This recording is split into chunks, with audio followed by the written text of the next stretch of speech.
What's going on, guys? Welcome back to United View. Hope everyone is doing very well, having a good Wednesday evening. I was a couple of minutes late. Because I was actually just sending Flex a WhatsApp. He sent me I was ready here. I was ready to go live, and Flex sent me a WhatsApp going, WTF. And I was thinking, what's gone wrong? Something's gone wrong. And it was just something on social media. And I was like, oh. I didn't think it was that. I thought it was going to be something about Lisandro Martinez or something going on. The issue is, as well, of course, guys, is that they are quite literally now on the other side of the world. They have touched down successfully, thankfully, in the land of Oz. The Team UV is officially down under. I wish I could do a good, Australian accent. I can't. I wish, you know what, I'm already going off on a tangent, but this is what happens when I do my own individual live shows. I wish I was one of those people that was good at impressions or good at accents. I'm always very envious of people that are able to be good mimics, that can do good impressions of people. I can only do myself. And it is frustrating. Nevertheless, guys, I've already gone off on a tangent, but be sure to smash a like on the like button. Be sure to subscribe, bottom right-hand corner. As you enter in on this Wednesday evening, hit the like button. The standard is 500. We hope to hit it. We hope to sign players as well. We're going to be talking about players. I've also picked out some of my favorite clips from the last couple of days of footage that Flex, KG, and the genius that is Just Josh have picked up over there in Thailand. So we're going to be talking about that as well. But since it is just me this evening, we can get quite interactive. We can get your comments up on the screen as always. Such as Steffi Jenks, big up the mods, as always, says, dang Owen for mentioning Avril Lavigne. Now I have I'm With You on repeat. Well, because, you're just a Glazer boy. He said, see you later, boy. It's just, that is one of my sort of favourite things to come up recently. Nevertheless, let me know where you're watching from, as always, as well. I like to do that in the individual streams. But we are going to be talking about Lisandro Martinez. It looks like we're getting closer and closer and closer and closer to the here we go from Fabrizio Romano, or we're going to log into Ornhub and get the Ornstein exclusive at some point. I don't know when, and I was kind of, in the back of my mind, I'm almost feeling like there would be, it will be when I'm live, which would just be so typical that 5 minutes into me going live, we get the Romano tweets of, here we go. But if that is the case, we'll celebrate and rejoice in that moment together because it looks like it's very close. I would suspect either, I don't think today at this point, but maybe tomorrow, maybe the day after that, we're going to get a here we go. And who knows how far this one will go. Saint the Red says, oh, why don't you have an emoji? Because we just didn't actually have one. I'll let you know a little bit of a secret when it comes to the emojis in there. That I think the Flex's one is the one off his profile, and KG's one I think might be off his it might be his profile as well. I just don't have an emoji. If someone would like me to make an emoji, if someone wants to make an emoji, we'll put it in.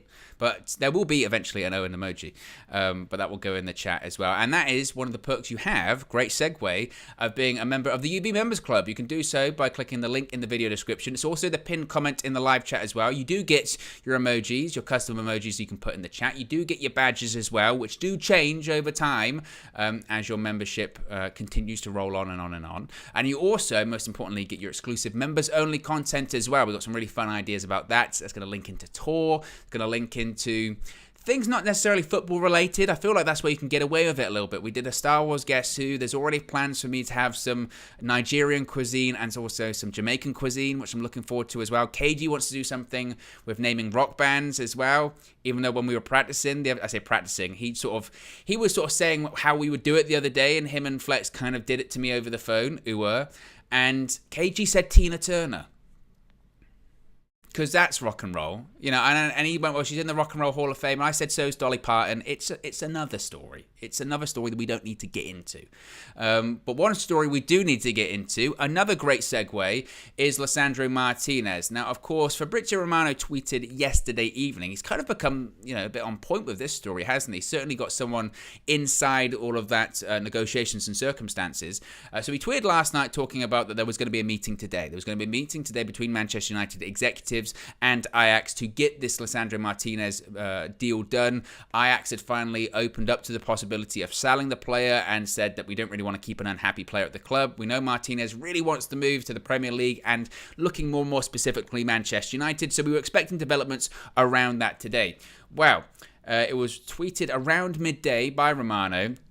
Quote, Manchester United have a scheduled meeting with Ajax. It will take place today as Lisandro Martinez deal is entering the key stages. A new bid is ready in order to reach a full agreement with Ajax. Manchester United are confident the player is pushing to leave soon. Now, within about 30 minutes, this is how quickly this happened. Within about 30 minutes of tweeting that, he was back. Romano was back with another tweet. He was back with a vengeance. He got his own little exclusive. Forget logging into Ornhub. That's the last time I'm going to say it, because I feel like if I say it enough times, I'm already feeling a bit dirty saying it, to be honest. But he got his own exclusive, a Romano exclusive. He said, quote, Manchester United executives are in Amsterdam to meet with Ajax and are so trying to seal Lisandro Martinez deal. Personal terms have been agreed with the Argentinian centre-back. Manchester United had a 50 million euros bid that includes add-ons, rejected last week, but now Ajax are open to sell the player. He would tweet once again. I believe he tweeted once again. Oh, maybe he didn't. There's a lot of tweets going on, that's why. But it was then reported by Sky. That's what I was going to say. It was reported by Sky, and Sky Sports. People can sort of call them slow sports news, and people can criticize them for the pace in which they reported things. It's because they will look at a story and go on it over and over and over and over and over and over and over again until they're confident enough to go out there and report it. And usually it's on the back of other reporters, but they want to make sure that the I's are dotted and the T's are crossed, as they would say. So they reported that Manchester United are close to agreeing a deal for Ajax for Lisandro Martinez. The structure of the payments for the deal are under discussion. So it would appear that not only have personal terms been agreed for the player, but now it's just the structure of the payment. So that implies to me, certainly, that the fee has pretty much been agreed as well. We're in the real final stages of, okay, how is this deal going to look in terms of when we're going to pay you? Because transfer fees, and this is why, United get mocked when it comes to add-ons and all that kind of stuff, but transfer fees, they don't all get paid up front. A lot of the time, even that initial fee is done in installments. Pretty much every Manchester United transfer fee is done in installments. That's how United do business, plus add-ons. So we're in the point now where United and Ajax look to have come to some sort of an agreement when it pertains to the fee, specifically the initial fee, and I guess the add-ons, the total package, as it were. And now they're just trying to figure out, okay, how are these going to be structured? What are these installments going to look like? What's going to happen when it comes to Lisandro Martinez? So United are definitely close. Once Sky reported that, and once Romano tweeted that, then all of the journalists that you would expect really jumped on the story and started tweeting or reporting all of the stuff you would expect as well, such as Rob Dawson from ESPN, who said Manchester United are closing in on the signing of Lisandro Martinez from Ajax. You had Paul Hurst from The Times saying that Ajax have accepted defeat, which is a crucial phrasing of that, because he wasn't the only journalist to say that. I think James Ducker from The Telegraph also said accepted defeat, which implies that they'd reached out to people involved in this transfer, namely probably either Martinez's camp or Ajax or maybe Manchester United as well, saying we've accepted defeat essentially, and then they've gone out and reported that. So Paul Hurst was saying that Ajax have accepted defeat in their bid to prevent Lisandro Martinez from leaving the club. They are looking for a deal that is worth around £46 million in total. United are set to return with a second offer after having one rejected. As I mentioned, Laurie Whitwell from The Athletic, of course, very reputable outlet, said that Manchester United are holding talks with Ajax in a bid to complete a deal for Lisandro Martinez. It is understood that the deal could be worth 55 million euros, which comes to around 46 million pounds, as I mentioned before, guaranteed, plus the add-ons there too. Ajax, and this is again James Ducker from The Telegraph, Ajax are ready to accept defeat, which when you have two separate journalists from two separate outlets saying the same thing, you kind of get where that's really come from. Accepted defeat in their efforts to keep Lisandro Martinez, and are hoping Manchester United are hoping to get a £46 million deal over the line. Arsenal have been keen to sign Martinez, but he favours a move to Manchester. It would appear that Arsenal are out the race at this point. Again, I've spoken to some Arsenal fans, so I have some friends who are Arsenal fans, and they've got options at centre-back. I mentioned this a couple shows ago, that I would probably argue that we need Lisandro Martinez more than Arsenal probably do, to be honest. Of course, they wanted the player. It's not to say that Arsenal didn't want the player. Clearly, they did. Clearly, they wanted the player. And Martinez, I think, was keen on an Arsenal move. We know he wants to move to the Premier League. Lisandro Martinez wants to move to the Premier League. He's wanted to move to the Premier League all summer. Whether it was Arsenal or United, I don't think particularly he cared too much. Once Manchester United really came into the equation, once Erik ten Hag specifically came into the equation and picked up the phone and said, "Hey, Lissandro, remember me? Remember me from Ajax?" I mean, to be fair, if you forgot him, that would be concerning. It was only like just weeks ago that he was managing him at Ajax. But once Erik ten Hag came into the situation, Martinez looks at Erik ten Hag as the coach that really helped develop him at Ajax, and therefore he wants to link back up with him at a bigger club, on a bigger stage, in a more prominent league, and hopefully achieve some success with him. So once again, the Erik ten Hag factor is really proving dividends when it comes to signing players. So it would appear, as I mentioned, that Lisandro Martinez is going to be done in the very immediate future. Now, again, I don't know when, or we don't know when it comes to the Here We Go or the Ornstein exclusive. I would suggest it's probably going to be a Here We Go from Fabrizio Romano. Could be this evening. I would suspect this evening or tomorrow, to be honest. When you look at all of the moving parts here, when you look at having, again, personal terms are agreed, that's already done. The fee, whilst it hasn't been actively reported that it's been, agreed, when you've got Sky saying, well, they're really just discussing the structure of the payments, implies the fee's agreed. This deal's already nearly done. And I know the thing is, if this deal does collapse, and we're going to talk about deals collapsing and all that kind of stuff, but if the deal does collapse, this deal is nearly done, in my opinion. And I wouldn't be surprised if we get the journalist saying that the deal is done within the next 24, 48 hours. As to when the club will announce it, that's something completely different, because we know the gap that can happen between a Here We Go or an Ornstein exclusive and the club actually announcing it and him actually becoming a Manchester United player. That can take a bit of time. That could be end of the week, possibly next week, which is a frustration, certainly. Do I think he'll join up with the group on tour? It would have to he would have to officially be holding up the shirt within the next 2 or 3 days for him to really be on the tour, when you think about it. Because if he officially becomes a United player midway into next week, the tour's nearly done by that point. Yes, he could be on the tour in the sense of he'd be playing in Oslo, but if he's playing in Oslo, he's not playing the next game at Old Trafford. So this deal would have to be officially announced, and ratified, as it were, within the next really sort of 48 hours for him to actually be going out on the tour. And that's the same when it comes to Christian Eriksen too. I've already seen in the comments so far, a lot of people saying, what's going on when it comes to Christian Eriksen? Do you know what's going on with Christian Eriksen? Not really. What we do know is that he's undergoing a more stringent medical than would be usual, really. That's what we really know when it comes to Christian Eriksen. Because of what happened last year when it came to the Euros, because of obviously him suffering a cardiac arrest, he's undergoing a more stringent medical than usual. Not that United are expecting to find anything nefarious. Not that Manchester United are expecting for the deal to collapse because of him failing his medical or anything like that. They're just doing their due diligence, really. That's it. That's all they're doing. Did you hear the sirens then a second ago? Do you know why? Because Lisandro Martinez is a steal. That's why. Yeah, it's got nothing to do with the location. So that's the latest when it comes to Lisandro Martinez. It looks like this deal is going to be done imminently, and I'm glad. I am glad that it's getting done imminently. I think there is a feeling of positivity. Certainly, there's a feeling of positivity when it comes to after the game yesterday. Certainly, right? I mean, it's funny, isn't it? Because I suppose you have two types of fans, or maybe three types of fans actually. When after the game yesterday, you have the, I guess, super optimistic, positive fans who are saying, "Oh, massive change."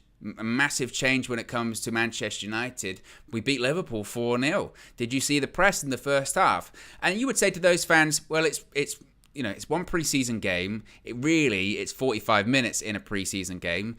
There's still a lot of work to do. Don't get too carried away. That's probably that second type of fan who's somewhere in the middle going, it wasn't as bad as I thought it was going to be. I mean, Fleck said it in his view after the game, right?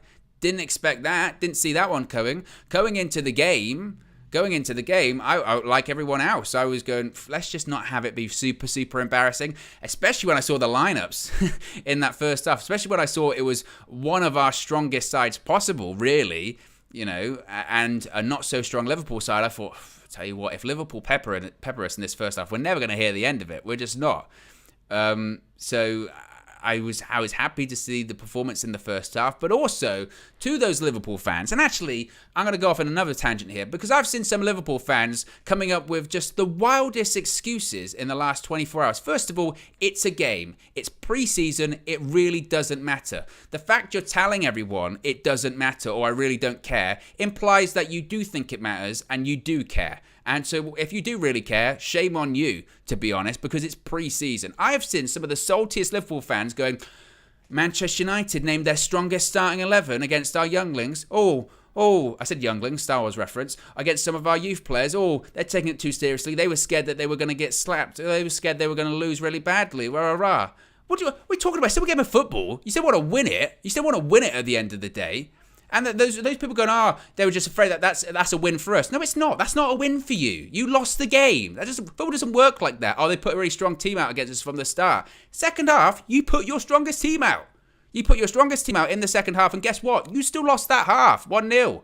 So they're saying, because they played their strongest 11 against us, that's why they beat us 3-0 in the first half. You put your strongest 11 out in the second half, and you still lost. So what excuses are you going for? And the excuse of, who plays their strongest side in a pre-season friendly? You did. You did it in the second half. If anything, you made subs after like 30 minutes because you were that shit. That's what Klopp did. He was bringing all of those people up after 30 minutes because, it's getting embarrassing. Because it was getting embarrassing. So this is the saltiest Liverpool fans, ridiculous. And also, it's a pre-season game. It doesn't matter. Most of the United fans, this is when you know people don't understand sarcasm. Because most of the United fans that are talking about trophy or going, the Bangkok trophy or the Century Cup, whatever it's called, or see, you lost Liverpool, rah, rah, rah. They do realise that the majority of the United fans are being sarcastic. We know we're in the mud when it comes to that. We know that we're celebrating that trophy because we don't win trophies at the moment. They must get that, right?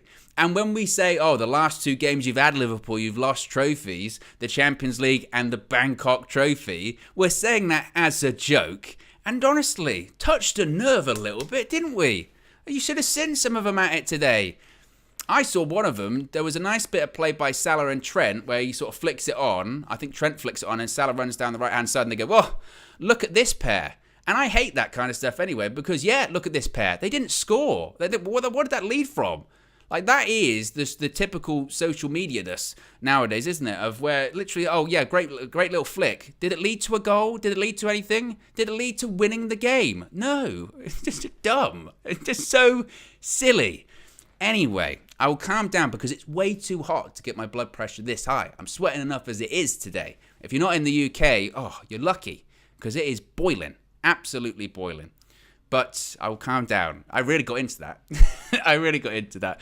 Let's get some of your chats up on the screen. That's it. Rent free. That is literally it. It was just, I just find it hilarious. It really was. Ed T says, definition of living rent free with the feeling emoji. Absolutely brilliant. And Michael Jones says, Nunes missing an open goal. Well, that's the thing as well. And I think even when the United fans are taking the mick saying, Nunes missed an open goal, he put the ball over the bar, it's said in jest because I think that, and everyone in the community here certainly has a high enough intelligence to say it's a joke. Yeah, he missed an open goal in a training session and a friendly. He's terrible. He's definitely not worth 100 million. Of course, you can't come to that conclusion, but it's banter. I sound like Richard Keys, but it's banter. It's football banter.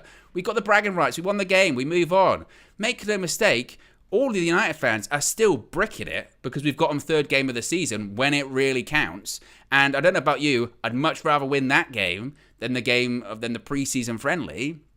So some of those Liverpool fans, it's just absolutely crazy. Absolutely crazy.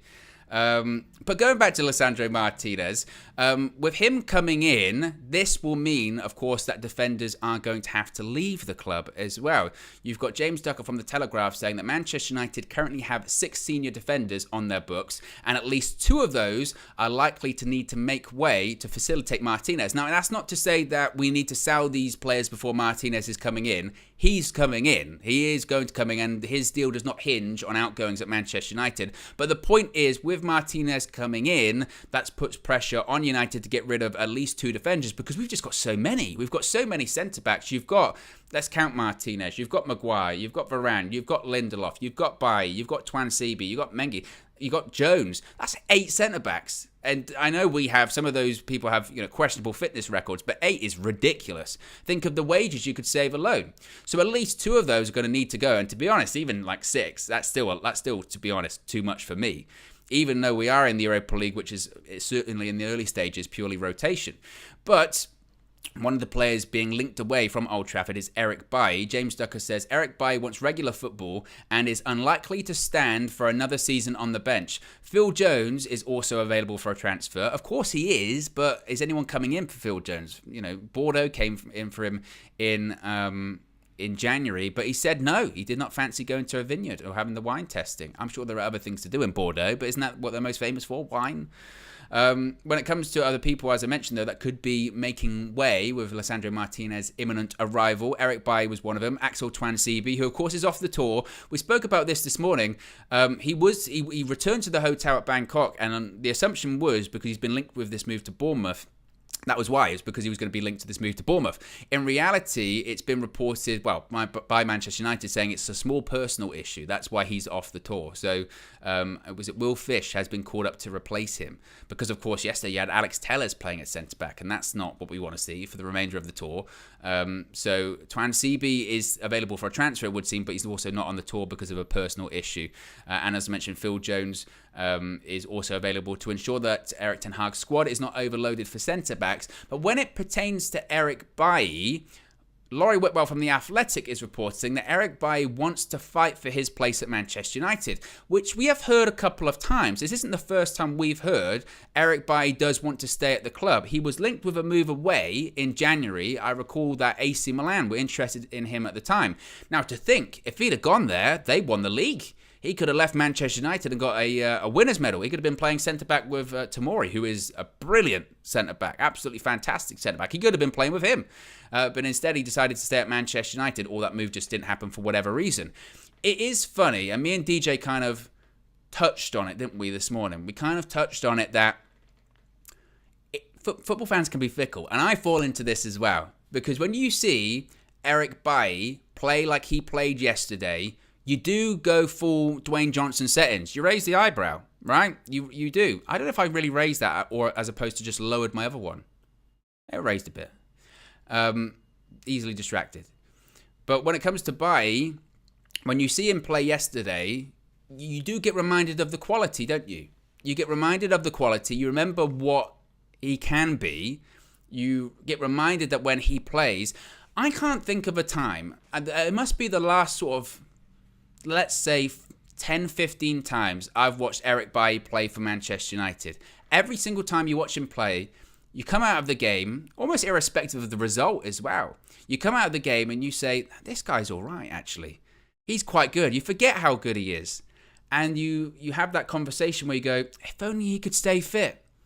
If only he could stay fit, what an asset he'd be to Manchester United. And it's true. You saw him yesterday. We talk about Darwin Núñez. He did manage him very well. Liverpool had all the ball in that second half. They absolutely dominated the ball. How many clear chances did they create? Darwin Núñez, where he skies it over the bar, and Bailly was putting pressure on. Núñez should still score, clearly, but he's putting pressure on him. Apart from that, how many opportunities did Liverpool make? That's not all Eric Bailly, clearly, but he handled the game really well, and he had a lot of inexperienced players surrounding him, as well as that second half. And that fourth goal, it might as well be Bailly's goal. I know Facundo's on the score sheet, and KG was very happy that Facundo was on the score sheet, but it might as well be Bailly's goal. If anything, I think it was Ahmad who squared it. I was shouting during the match view, square it to Bailly, he deserves it. Now, would have Bailly scored?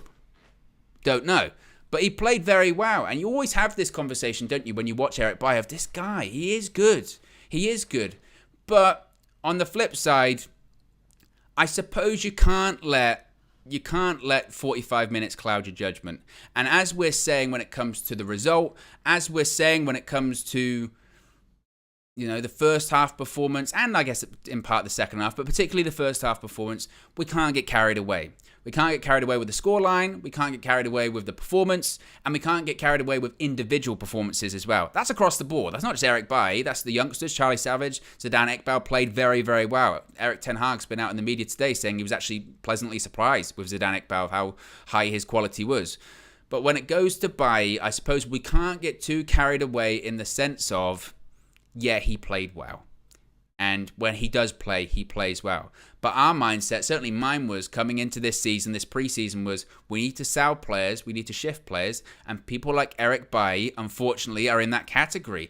And if anything, it's been somewhat difficult to sell him or find suitors for him because they know the injury record that they're buying. They know the injury history that they're purchasing.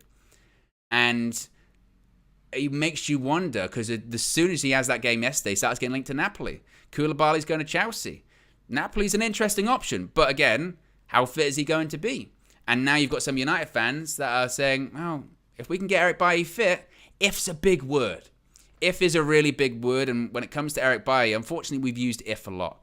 BL Tech with the super chat says 111k. Damn, glory United view. Yes, I should be actually saying here if I was being a proper good presenter, and I try. Welcome to all of the new viewers, because obviously we've absolutely shot up when it comes to subscribers over the course of the last few days. A load of you coming in because of obviously all of the amazing work that Flex, KG and Josh have been doing on the preseason tour. So if you are watching for the first time, let us know in the live chat. If you are watching for the first time, smash a like on the like button. And most importantly, if you are watching for the first time, welcome. Welcome to the community. The community is ever growing, ever expanding. And that's what it's all about. It's all about creating a community here that, you know, different opinions, different voices from all across the world. It always blows my mind where everyone watches from. And it's just fun. I mean, I've been told the word is vibes. I don't know what the word vibes mean. I believe it's a good thing. Good vibes, I think, that's right, I think. But that's what it's all about. It's about having fun. And I've seen all of the really positive comments over the last couple of days as well, saying that, you know, the chemistry, the relationships that we all have with each other, it's all 100% genuine and true. We're just all friends and fans at the end of the day, and none so more than KG. Like, I feel like that really comes across. This is what's wild, is obviously I'm on the channel, but when I'm watching those tour videos and I'm seeing KG interacting with the players on the pitch, I will show you a video of KG taking a penalty. But when you see him interacting with the players and being in the stadium, I feel like you yourself, that's like watching it through your own eyes, because that would be my same reaction if I was in there across the world watching or following my team play. That's what it would be like. So really appreciate the super chat and really appreciate everyone that is tuning in for the first time or has recently subscribed. It's very much appreciated. We've got nearly 1,600 people watching, only 300 and something likes. As always, the aim is to reach 500 likes. So if you haven't already, be sure to smash a like on the like button, or Mr. Phelan will show up. It's like Beetlejuice. If you say it 3 times, Mr. Phelan will appear. I don't think he actually will, but I'm too scared to do it, just in case he does, because let's be honest, I'm joking here, but if I said Mike Phelan, or just the word Phelan, I've said it twice there, it's already close. If I say that 3 times and Mike Phelan, that's 3. Genuinely appeared in my where I'm doing this from, it would absolutely terrify me. It really would. Tabaslow says Bailly was injury free the majority of last season. That is partially true, Tabaslow, isn't it? It's partially true, but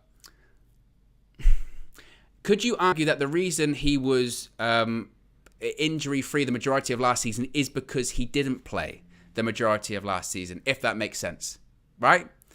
I feel like the more he plays, the more he gets injured. And that's kind of the issue when it comes to Eric Bailly. He was injury-free last season because he didn't play a ton of games. The more games he plays, that's when he gets on the shelf. Because you look at the way he plays, or the style of play that he has, he plays so erratically, and it's fun to watch, and it is great to watch, but you can see why he picks up a lot of injuries. It's kind of the same with Phil Jones. We laugh a lot about Phil Jones, don't we? We laugh about Phil Jones of the faces. I say we laugh. Social media laughs at him. But when he does play, you can see why they get hurt. You can. Contra says, Eric played 35 minutes, got injured 3 times. Need to sell. Contra hasn't changed the mindset. That is true. I do want to, before we move on to the next topic, because we are going to talk about Frankie de Jong, but since I'm talking about Flex and KG, and since I'm talking about the amazing stuff they've been doing on tour, we have a clip. If you haven't watched this, I did want to share this clip of Flex and KG after the game. Once the dust was settled, Flex and KG had a penalty shootout. Yes, it was Flex versus KG inside the stadium in Bangkok, in Thailand, and we can see who the winner was. Take a look at this. Talk about how he moves. He says he's a striker and that. Dead ball situation. No one in the stadium. Full-size goal with me with a mic in my hand. I bet you I can stand here. He either does one or two things. He either plays it really safe, like just a light thing, yeah, or he misses the target. Watch this. I guarantee you don't score.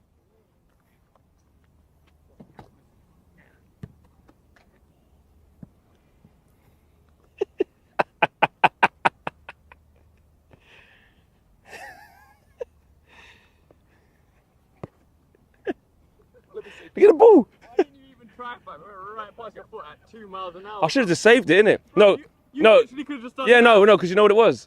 I thought that it was, I just wanted him to miss the target. Excuse me. Wanted him to miss the target. Bro, it was so on target and so slow. Yeah, exactly. But that's just a shit pen. You don't respect them pens. You don't respect them ones. No, it's got to be corners. This is what I'm saying. Is that recording? Yeah. This is what I'm saying. When it's a shit pen like that, I told you, it either goes in at 2 miles per hour in the middle. What am I saving it for? It's a shit pen. Watch this. Bottom left, side netting.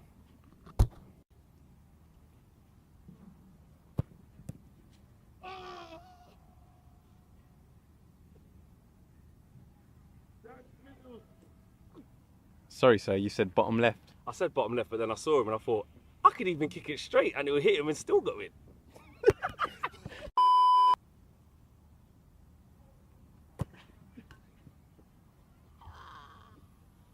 Did it go in? I told you I'm a striker. Don't listen. Wow! Did it go in?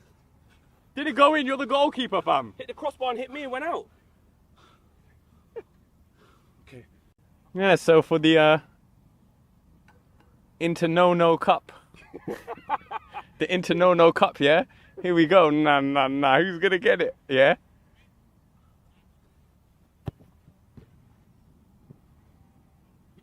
One apiece.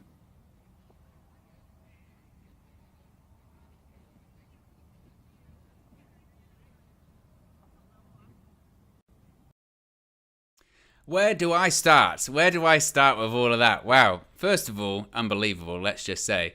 But the first penalty, I'm just trying to remember them now. So the first penalty was KG's one, which was rubbish. That was right down the middle, and Flex was holding a microphone in his hand, and he probably could have saved it if he wanted to. The next one was Flex's one. It wasn't much better. Right down the middle. KG dived, and it still went in. It still went in. How did that still go in? Oh, unbelievable. But I will say, in terms of recoveries go for KG's penalty, oh my God. Did you see it? It was off the bar and in. It's only top corner. Where did that come from? Where did that come from? I was honestly shocked. The difference in quality between one penalty to another by KG was insane.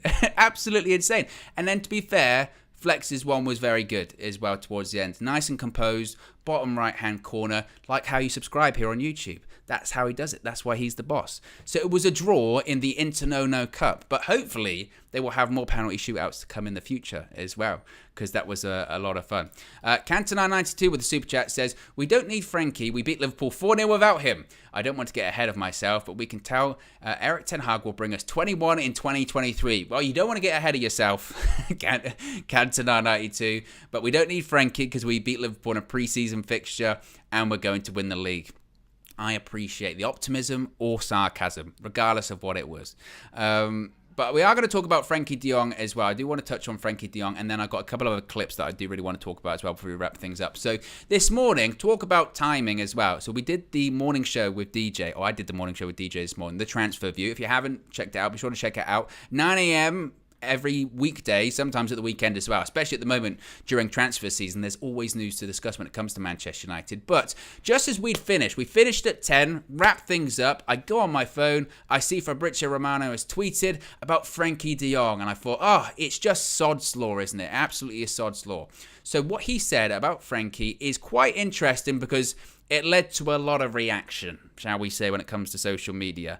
He said, Frankie de Jong's agents, Ali Dursun and Hassan, this is going to be a tough one, Ketinkaya, brilliant, Owen, have informed Barcelona that Frankie has no intention to leave. That was so bad, the pronunciation. Have informed Barcelona that Frankie has still no intention to leave. Also, that Frankie and agents are not accepting any salary reduction or talks related to that.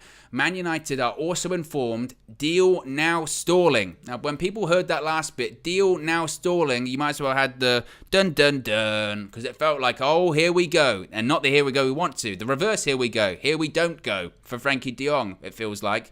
Because deal stalling, and everyone started to see those people and hear it. He never wanted to come in the first place. If he wasn't interested, why had we persisted so long? Why were we going after a player that doesn't want to come to Manchester United? Why are we convincing a player that doesn't want to leave? What's going on? Well, a bit more context to this one. Rob Dawson from ESPN has reported that Manchester United are convinced Frankie de Jong does want to come to Old Trafford, despite claims in Spain that he is against the transfer. It also continues from James Ducker from The Telegraph. It remains unclear about how de Jong's deferred wages would be repaid if a transfer goes ahead, but he is understood to want what is owed to him. A potential transfer would mean full repayment is required now. That is the key thing. I think that is the key thing in all of this. Whilst people can focus on the part where Romano says he doesn't want to leave, he's told Barca that he has no intention to leave, but he's also told Barca he has no intention to take a pay cut. And whilst I'm not one of those people that usually thinks everything is 4D chess, I'm not really on that kind of vibe. I'm not really on that kind of thing where, oh, when they do this, they mean this, or when they're doing that, they actually mean that. No, usually people are pretty transparent, especially in football transfers. But when it pertains to Barcelona, they're about as transparent as a frosted window. You can barely see through that thing. You can just see shapes, and you have no idea what's going on. So I would say, with this whole Frankie de Jong situation, I am still confident he will join Manchester United this summer. I am still confident that Man United will sign Frankie de Jong. I don't think United would have poured so much time, effort, and money already into getting this deal done, into negotiating this transfer for a player that was never interested. I agree with what's being reported, whereby Frankie de Jong is still interested, or is interested, in joining Manchester United this summer. The key thing is money. The key thing is Frankie de Jong wants what's owed to him, and he's right to. He's absolutely right to want what's owed to him. Because it's a lot of money, and he's being messed around. He's being messed around by the club that he's at right now. Just think of how wild this is. Think of how wild this is when it comes to what's going on with Frankie de Jong. He is owed about 17 million euros. Let's round it up to say 20, right? He's owed about 20 million euros.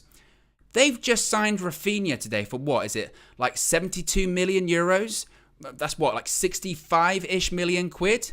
I'm pretty sure they've got the money then. Take 20 off that. Give it to him. Don't sign Rafinha. I know you could say, oh, and it doesn't really work like that. But if I'm Frankie de Jong, I'm sitting there going, it absolutely works like that. You're telling me you can't give me 20 million euros when you're at the same time spending way more than 20 million euros. Financial levers and merchandise and selling your rights fees off. How about you get that money in and pay the people you owe money to, not try and bring in new players.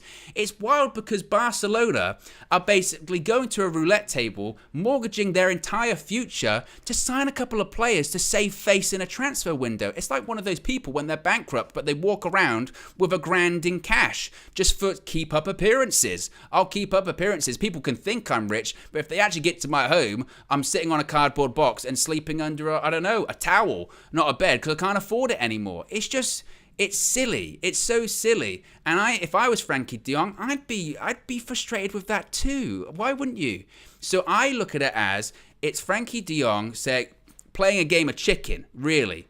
You know, Barca go on their pre-season tour on Friday. It really needs to be resolved what is going to happen with Frankie de Jong from their side of things by Friday. Because what he is saying to him today is, 1, I want my money. 2, I'm not going anywhere. I'm not taking a pay cut. So you've either got to give me my money or I'm financially going to drain you. I'm going to absolutely drain you because I took a pay cut the last 2 seasons. I deferred my wages.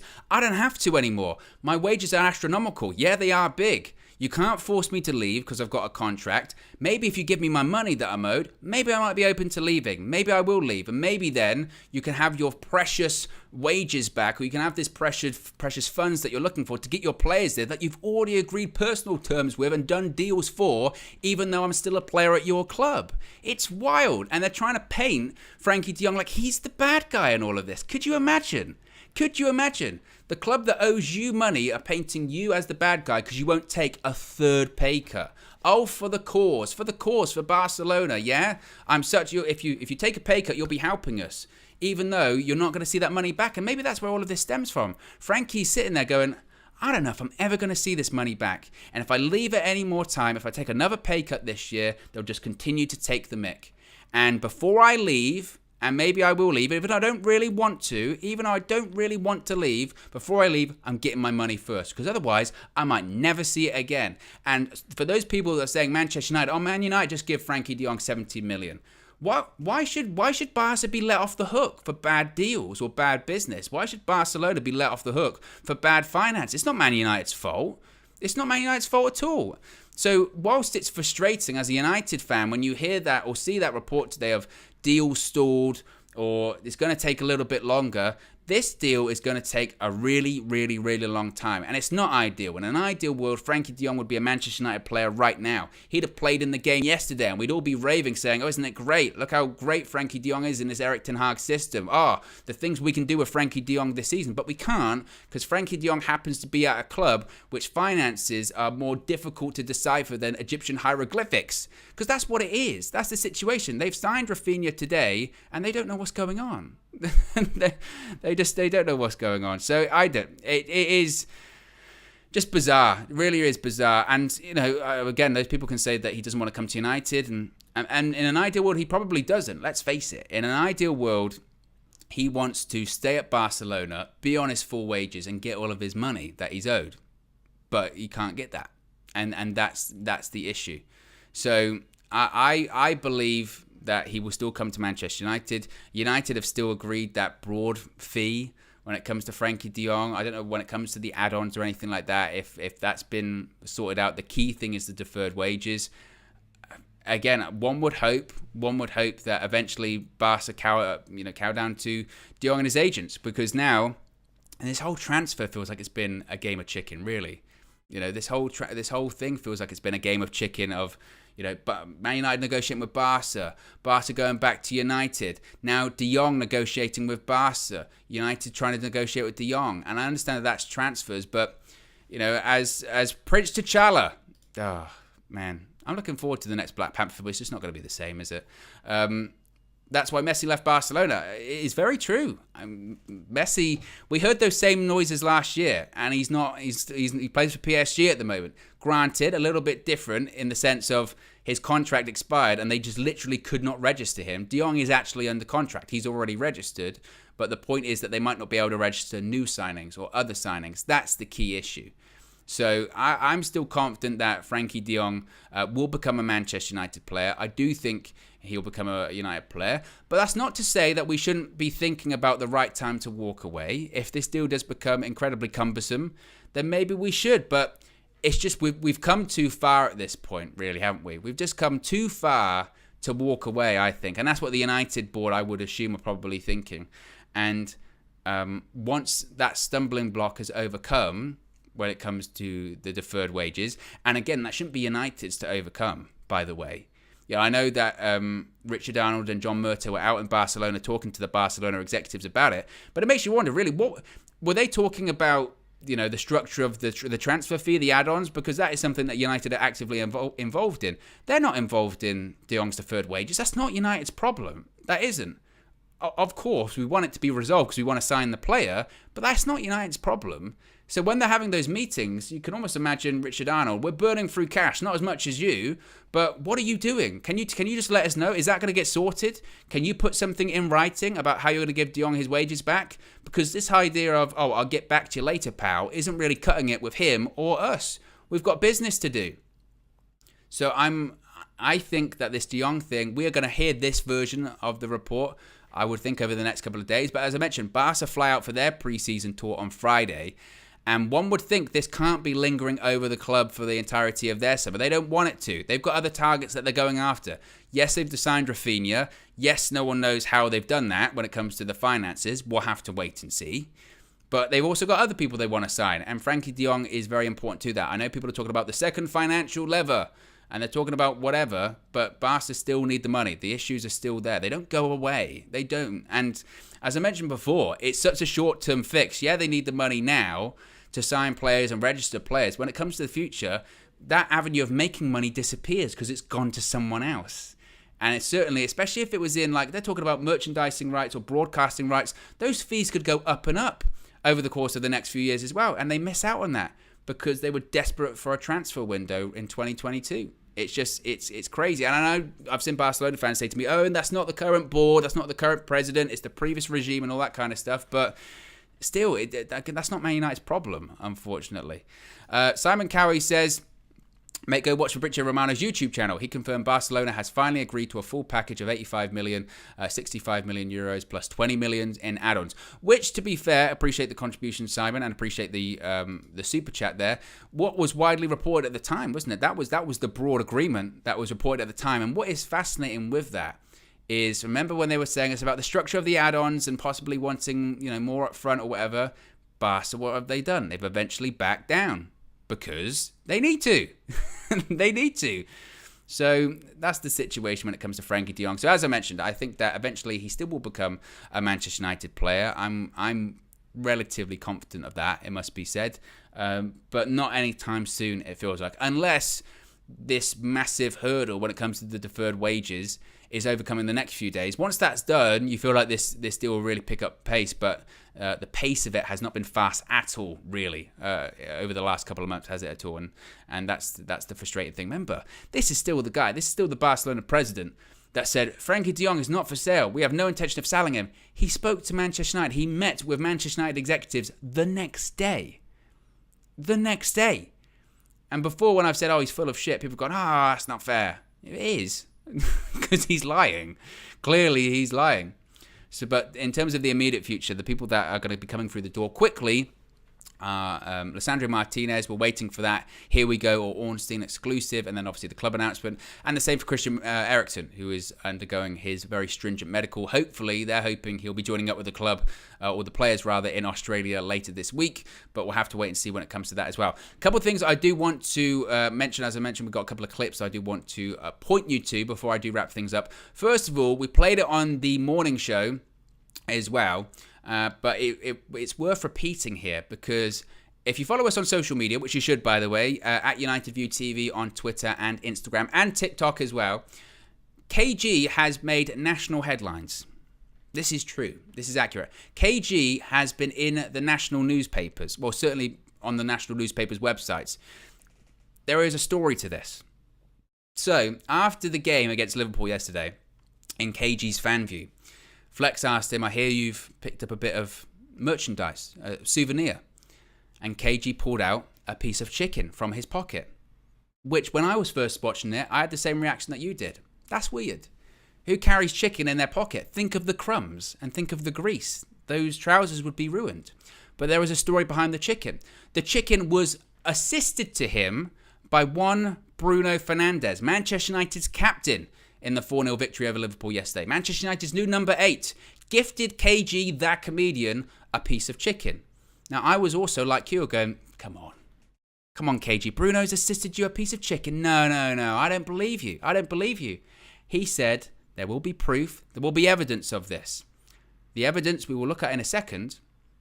But the evidence is so notorious already. It spread like wildfire that it was on the Mirror website about KG being assisted a piece of chicken. I am not bullshitting you here, guys. This is 100% true. I'll show you the clip, and then we'll talk a little bit more about it. But it's wild. Bruno! Yes! Bruno kid? You need it for the protein! Bro, Bruno shit. Assist! An assist! He gave the assist for the food. Fam, I got an assist for the food, fam. I'm keeping it.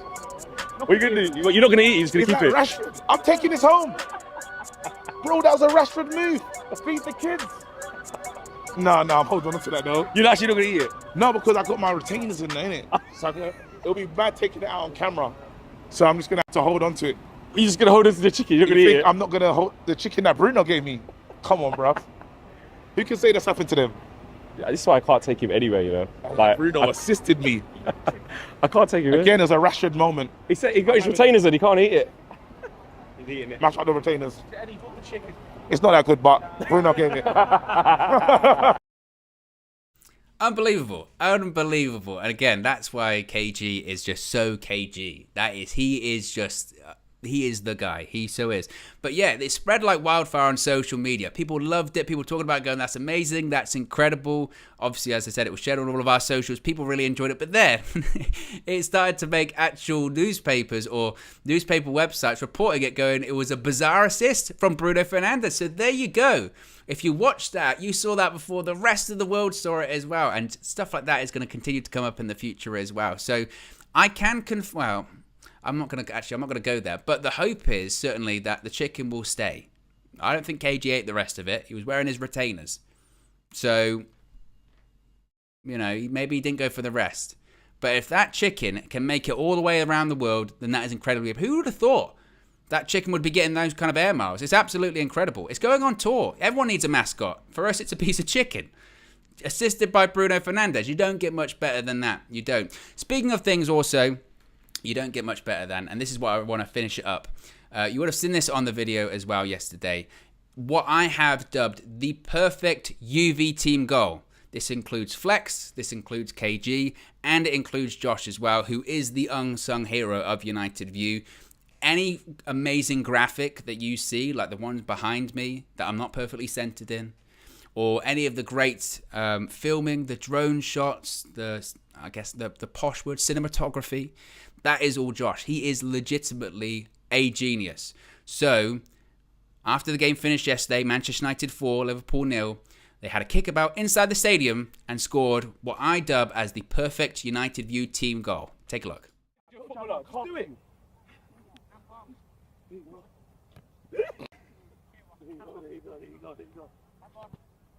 That's all right. Oh, that was a bad one. It's second Come on, mate, let me go. tackle. Let me go. Oh, Josh. Cameraman, Josh. Cameraman Techers, you ain't ready, fam. What are you telling me? Is that me? Yeah. Oh. Yeah, I'll go. Oh. What? He's brought it down. I'll go. Go, God. Hey, dash it up. Cameraman settings, fam. Let's go. No way. Cameraman. Josh. Ah, no. I was trying to watch the camera. I was looking in the camera, innit? Hey, cameraman settings, fam. Let's go. All right, touch me. On the floor. Roll it. That's time. Tell me. Again. Team goal settings. Let's go. Busy. Hey. Down, Frank. Hey, Josh is in, you know. KG, left foot. Oh, what a ball. Flex down the middle. Ah, get in the box. Finish it. On the plate. Yes. Come on.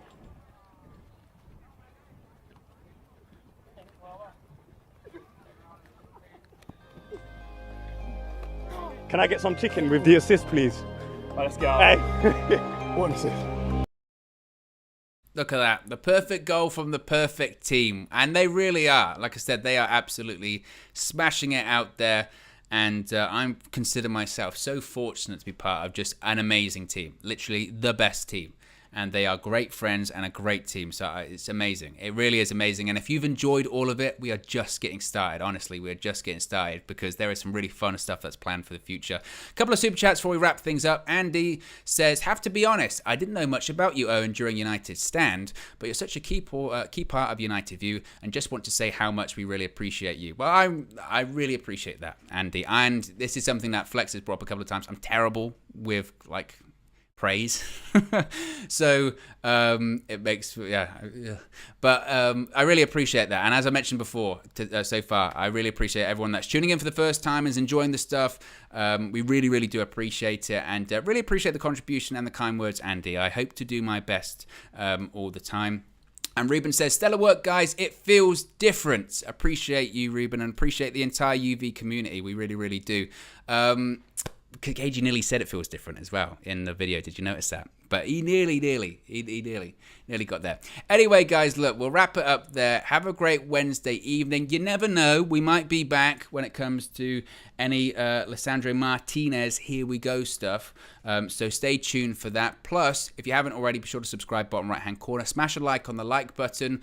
You can join the UV Members Club as well. Link is in the video description below. Also, it's the pinned comment in the live chat as well. And stay tuned, because maybe, just maybe, there might be more tour content coming up. You never know. Best way to check it out is subscribe, of course, and turn the notifications on. I'm out of here. Have a good one. Peace.